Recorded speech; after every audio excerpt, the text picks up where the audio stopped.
का सबसे सरल तरीका बताओ। तो हमने उनसे एक ही बात कहा, इससे भी सरल तरीका एक ही है कि किसी का दिल मत दुखाओ, उससे बढ़कर और कोई तरीका नहीं।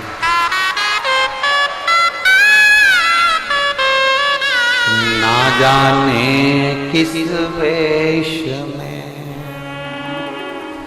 भोलेनाथ मिल जाए, ना जाने वो कौन सा वेश होगा, वो कौन सा तरीका होगा, किस रूप में, किस स्वरूप में मेरा वो घरदानी तुम्हारे सामने आ जाए,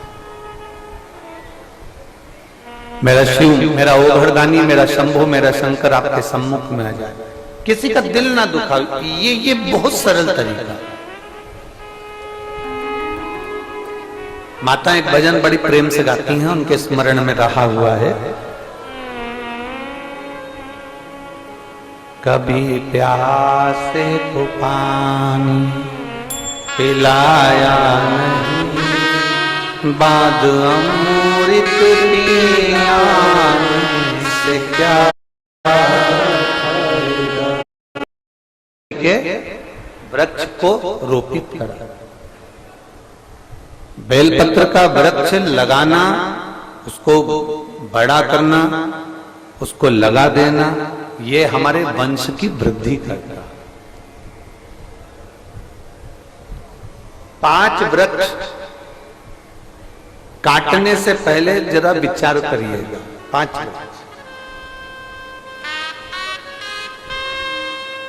पहले नंबर का है बेलपत्री का वृक्ष, दूसरे नंबर पर है पीपल का वृक्ष, तीसरे नंबर पर है वट वृक्ष, चौथे नंबर पर है शमी वृक्ष और 5वें नंबर पर है आंवले का वृक्ष। ये 5 वृक्ष ऐसे हैं जिनको काटने का, जिनको निकालने का तरीका भी हम पूर्व में जो कथाएं 2018 की, 2019 की जो कथाएं आप लोगों ने कुबेरेश्वर धाम से सुनी होगी कोरोना महामारी में, उसमें हमने इसका तरीका भी बताया है कि आपको बेलपत्री का वृक्ष कैसे निकाल देना चाहिए।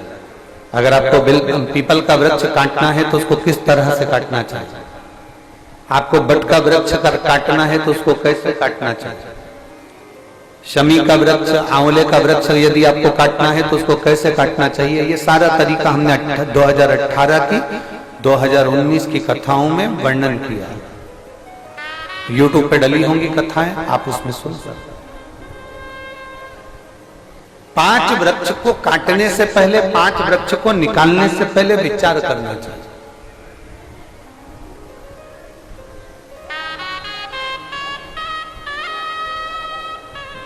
घर का गंदा पानी, घर का बेकार जल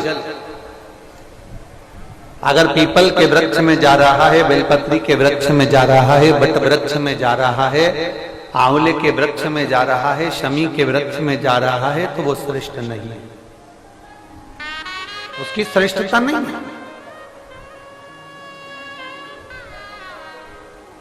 यहां तक शिव महापुराण की कथा कहती है, अगर कोई विद्वत ब्राह्मण ने आपको बताया है कि आपके घर में पितृदोष है, कोई विद्वान ब्राह्मण ने बता दिया कि आपके घर में काल सर्प दोष है, कोई विद्वान ब्राह्मण ने बता दिया कि आपके यहाँ पर ये वास्तु दोष है और इस दोष को मिटाना जरूरी है, कोई ने आपको बताया, उस समय पर हमें घबराना नहीं।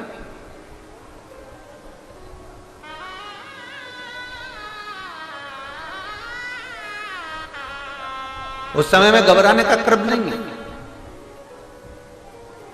कहते हैं पीपल का जो जल झड़ता है पीपल के वृक्ष से, आप लोगों ने कभी देखा है कि नहीं देखा, वो आपको नहीं मालूम।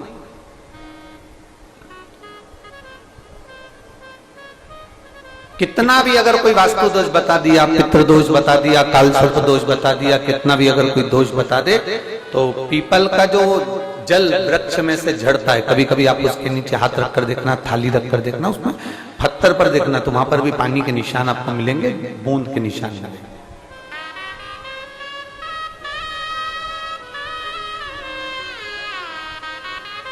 मात्र उस पीपल के वृक्ष के जल की एक बिंदी, एकमात्र बिंदी। शंकर भगवान का जो शिवलिंग है जलाधारी है, चरण है, गणेश कार्तिकेय का स्थान है, अशोक सुंदरी का स्थान है, और प्रत्येक जलाधारी में से पानी बीच में से आकर नीचे की ओर गिरता, नीचे की ओर गिरता। आप लोगों के स्मरण में हमने पहले भी बताया कि राइट में किसका स्थान है? गणेश जी का, लेफ्ट में कार्तिकेय, बीच में अशोक सुंदरी। ये क्या है? पार्वती जी का हस्त कमल शिवलिंग, और ऊपर से जो जल एक एक बूंद शंकर जी के शिवलिंग पर गिर रहा है वो शंकर जी की 5 लड़कियां जया, विषहरा, शामलीवारी, दौतली और देव। शंकर जी की 5 लड़कियों एक एक बूंद पानी शिव जी पर गिरा। जहां जल नीचे गिरता है उस स्थान से जहां तक जल बहकर जा रहा है उस स्थान तक 33 कोटि देवताओं का स्थान, 33 कोटि देवताओं का स्थान। अब जहां पानी आया, जहां नीचे गिरा, उसके बीच में जो स्थान होता है, आप लोगों ने देखा है कि नहीं देखा? जिनने देखा है जरा हाथ उठाओ। ये पानी जैसे यहां तक आया और यहां के बाद नीचे गिरेगा, तब वो नाली के माध्यम से बाहर जाएगा। तो जितनी दूर यहां से वो नीचे की ओर जो गिर रहा है, यहां से वो नीचे की ओर जो पानी जा रहा है, ये जो स्थान होता है ये हमारे 3 दोषों को निवारण तुरंत कर देता है। एक हमारा पितृ दोष, एक हमारा कालसर्प दोष और एक हमारा वास्तु दोष का निवारण ये तुरंत करता है। और ये तो हमने केवल आपको शिव महापुराण के माध्यम से बताया कि ये 3 दोष का निवारण कर देता है, पर यदि कभी आप ध्यान से लिंग पुराण को पढ़ेंगे, आप यदि लिंग पुराण को पढ़ेंगे और गीता प्रेस गोरखपुर की लिंग पुराण को लाकर यदि आप पढ़ते हैं, या गीता प्रेस गोरखपुर की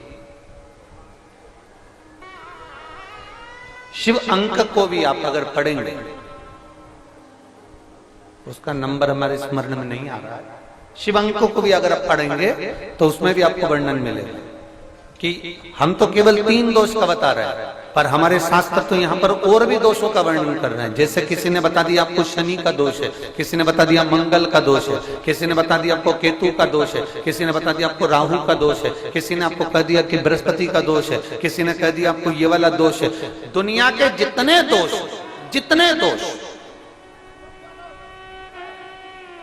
पीपल के वृक्ष के झड़ता हुआ जल की एक बूंद का स्पर्श, भले वो सूख गई हो, उसका एक स्पर्श मात्र जहां पानी नीचे की ओर गिर रहा है उतनी परिधि, उतनी जगह के बीच में जहां से पानी गिरता है, बस उस स्थान पर अगर वो उंगली अपना नाम और गोत्र का स्मरण कर कर भी लगा दी जाए और एक लोटा जल चढ़ा दिया जाए तो ये जितने दुनिया के दोष है वो अपने आप समाप्त हो ही जाते हैं। शंकर की बोल बम का नारा है।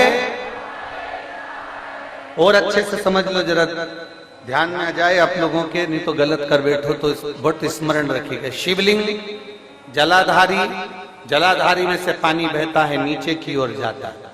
जितना मोटा शिवलिंग की ये जलाधारी होती है उसमें से पानी जहां नीचे गिरता है, जितनी भी मोटी हो उसमें कहीं पर भी आप बिंदी लगा सकते कहीं। इनसे मिलिए, she is a super woman. बाएं हाथ से ऑफिस चलाती हैं और तुम्हारा राहु गड़बड़ है, कोई कह दे तुमको तुम्हारा केतु गड़बड़ है, कोई तुमसे कह दे तुम्हारा बृहस्पति गड़बड़ है, तो समझ लेना कि हमारे ग्रह की दशा को सुधारने के लिए ये जो स्थान है, बस उस स्थान पर एक बिंदु एक।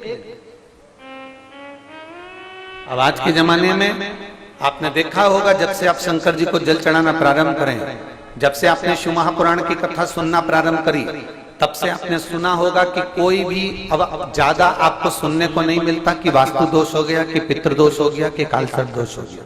इसके पहले का जो समय था, उस समय किसी को भी पत्रिका दिखाओ, किसी के पास भी जाओ, वास्तु दोष, कालसर्प दोष, पितृदोष, ये सारे दोष चलते रहते थे। पर तुमने जो एक लोटा जल शंकर भगवान को समर्पित करा, तुम्हारा चढ़ा हुआ जल उसी स्थान से नीचे गिर रहा है जहां हमने बिंदी लगाने का बताया, वहां से नीचे गिर रहा है, तो तुम्हारा दोष जल चढ़ाते चढ़ाते अपने आप वो दोष समाप्त होता चलेगा। सारी समस्या का हल एक लोटा। आप जो भगवान शंकर को समर्पित कर रहे हैं, आप भगवान